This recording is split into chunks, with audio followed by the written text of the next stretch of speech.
Good morning. Today is Tuesday, November 12th. This is Wake Up with KERA News, and I'm Andrew Garcia.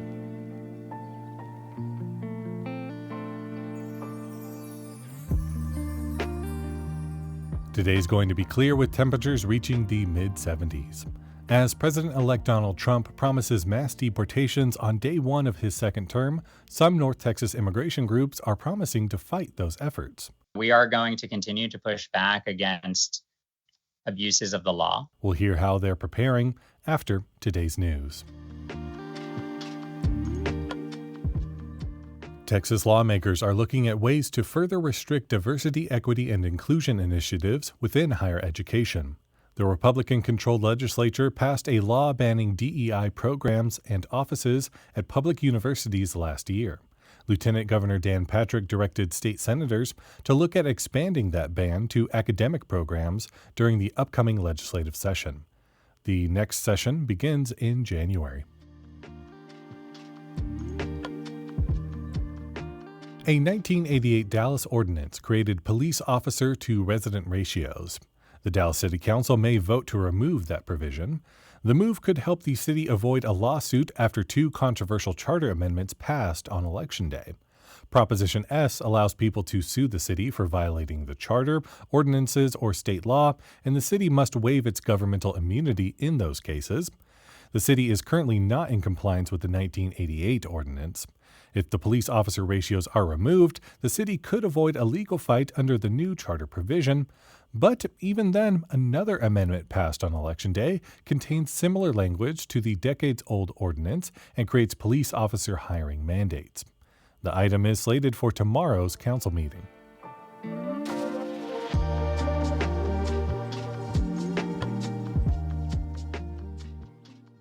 Immigration advocates and attorneys say fear and uncertainty have increased following Donald Trump's re-election last week.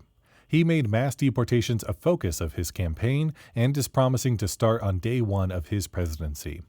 KERA's Priscilla Rice reports some North Texas groups are working to protect immigrants under a new Trump administration.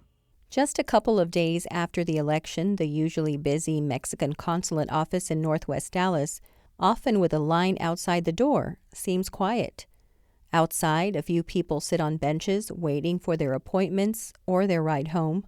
A woman sits outside the consulate office and holds her child as he plays a game on her phone. The woman, who spoke to KERA anonymously, says she's scared of what could happen under a second Trump administration.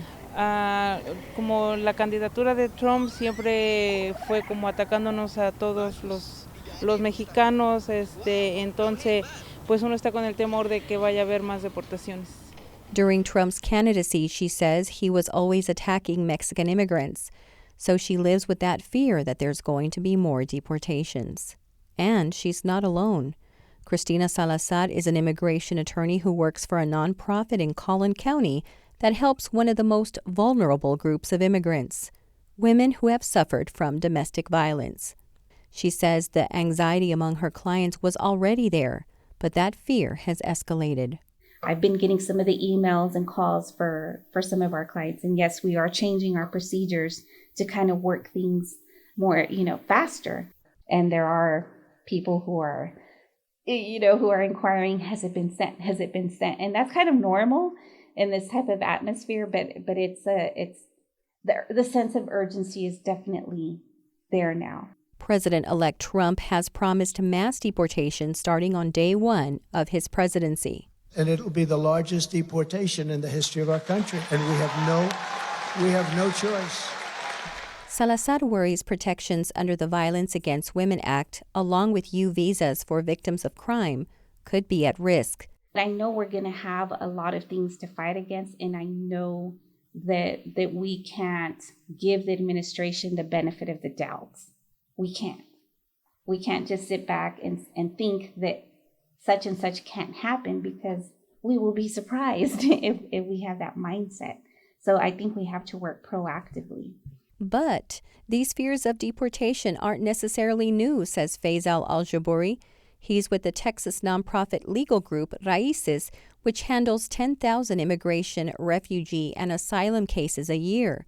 He says there have been threats to immigration under both the Biden and Obama administrations. I don't think anyone's hands are clean on this front. We've across the partisan lines, we've aided in the dehumanization of immigrants in the U.S. Al-Jabouri says that while he can't speak for what the Trump administration is going to do, he is looking at what was done under Trump's past administration and what was said during the campaign. What we as an organization are saying is that we're going to continue to protect the needs and interests of our community members, that we are going to continue to push back against abuses of the law. Al-Jabouri says his organization is ready to challenge the Trump administration, just as it was 8 years ago.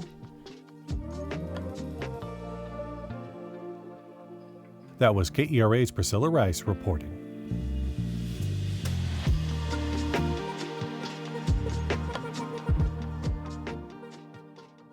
The Dallas Stars really walloped the Pittsburgh Penguins last night, 7-1, essentially putting an end to the game shortly after it started after scoring 6 goals in the first period. We now move from the ice to the basketball court. The Mavericks are away playing the Golden State Warriors this evening, marking new shooting guard Klay Thompson's first time playing against his former team. We'll see if he gets a warm welcome on his return to the Bay Area, and if he can help lead the Mavericks to a statement win against a good Warriors team in their first game of this year's NBA Cup. Chicken wings aren't only for game day, and you can get a good deal on variations of this culinary favorite during the Dallas Observer's Wing Week. For more information and other things to do, visit kera.org/calendar.